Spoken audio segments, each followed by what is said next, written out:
At the start of 2015, life was picture perfect for 27-year-old Amy Martinez. I was a wife and mother of 2 kids, kind of skating by life, just normal. Then a common condition caused Amy pain. In February of 2015, I had a kidney stone. Went to urgent care, got some pain meds, was just told that I'll just have to pass the stone and everything will be okay. So I don't remember the next day.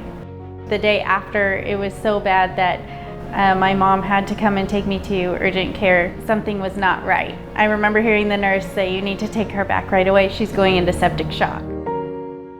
I was in a coma, medically induced coma for 10 days. And when I came to, they had told me I needed to have both my legs amputated.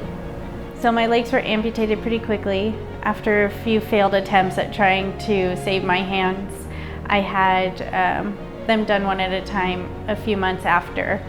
And by August of 2015, I was a quadruple amputee. I got out of the hospital in April. My birthday is end of June. And I remember the day before my birthday, just sitting in my bed, just sobbing. Like all I want for my birthday is my hands and feet.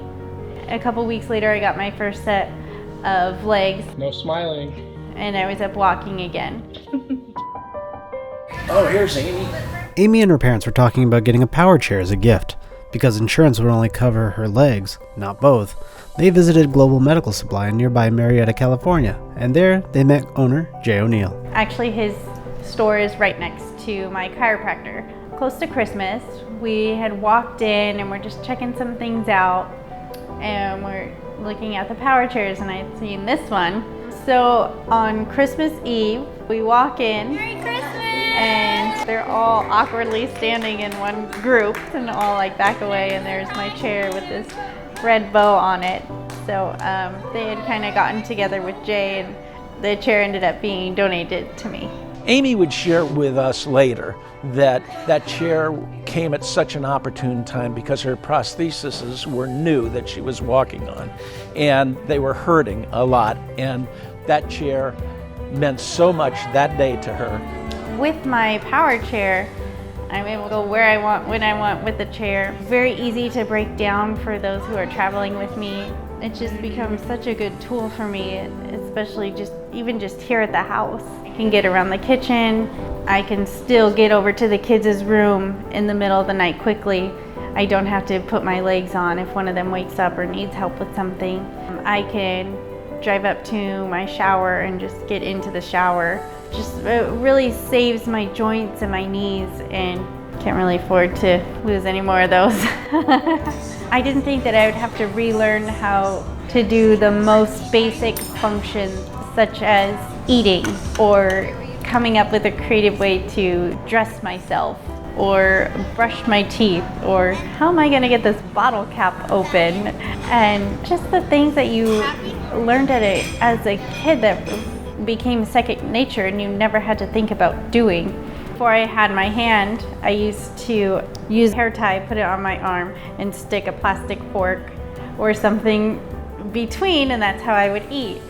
And I couldn't figure out for the longest time how to shave underarms.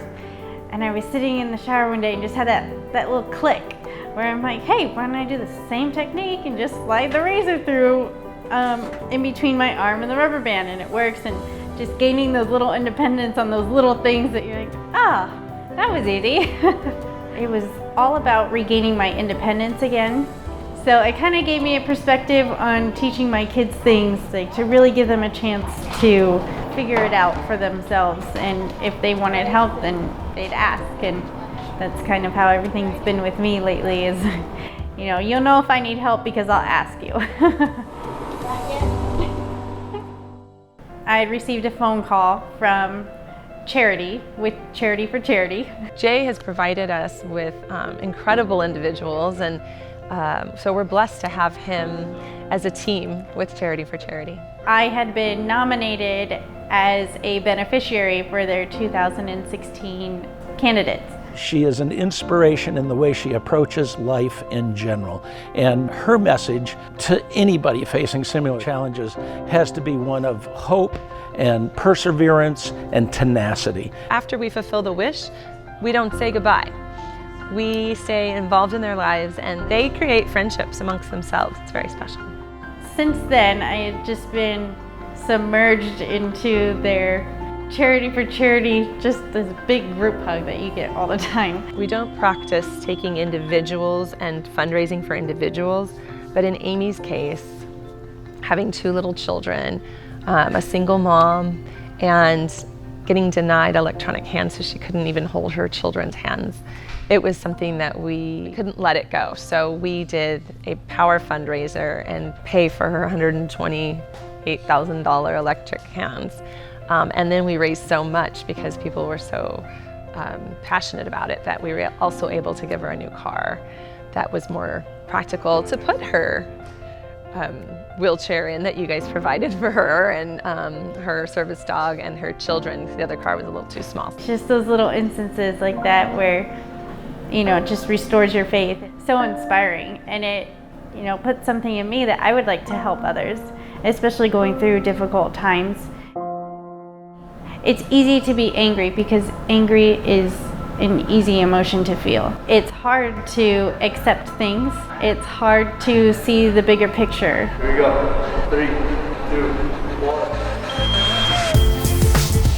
1. You know, if there's an obstacle in your way, how do I get around this? How do I do it differently? That's the hard part. I need my strength, and that's where I draw my strength from family and friends and from God. Otherwise, you know, it's easy to just stay in the house and not do anything and sulk and feel sorry for myself. Amy met fitness trainer Bobby Jimenez while standing in line at a Chipotle. Unknown to her, Bobby already knew Amy's story. He was working as an ER tech the night Amy was first admitted.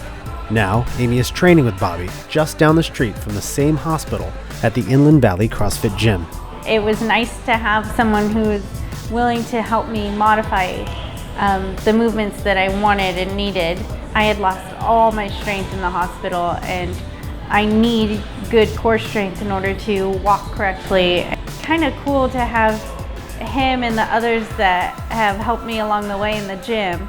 None of us really knew what we were doing. It's all new for everyone, but I'm so thankful to have those who were there, who were willing to walk that journey with me. I did CrossFit before my amputations, so it's hard for me to look at the pull-up bars and know that I'm not able to do that anymore. You know, it is mentally tough for me to be in there too, but it also strengthens me mentally and physically after I'm done.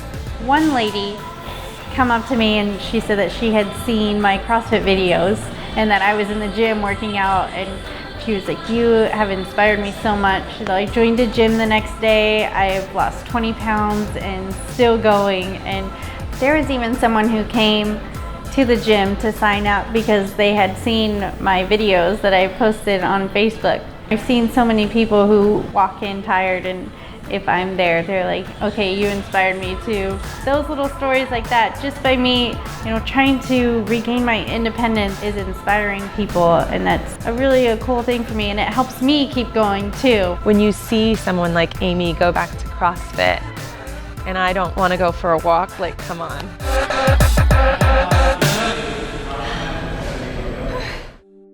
I'll have a moment of reality again, of like, well, this is my life and it does not change.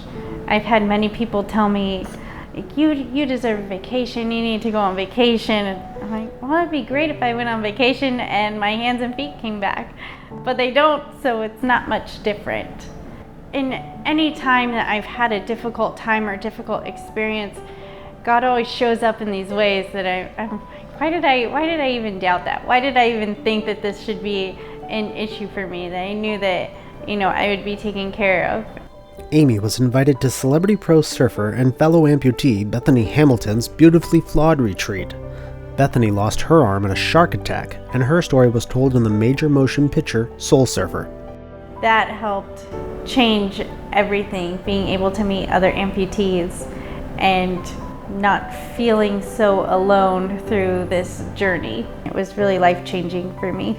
I've seen her impact on not just amputees, but just every young girl around her that's come to listen to her. Before my hospitalization, I was always so worried about if my hair was done right and my makeup was done right and what I was wearing. And after my hospitalization, I couldn't do any of that. Now I'm able to do everything myself, and I do enjoy doing it. It was a challenge for me to learn, and I took it and I did it, and do it now because I enjoy doing it, not because I care what others think. There's more to you than just your outward appearance. It's a lot about what's inside and what kind of person you are and how you handle certain situations. It's nice to know that you're not alone.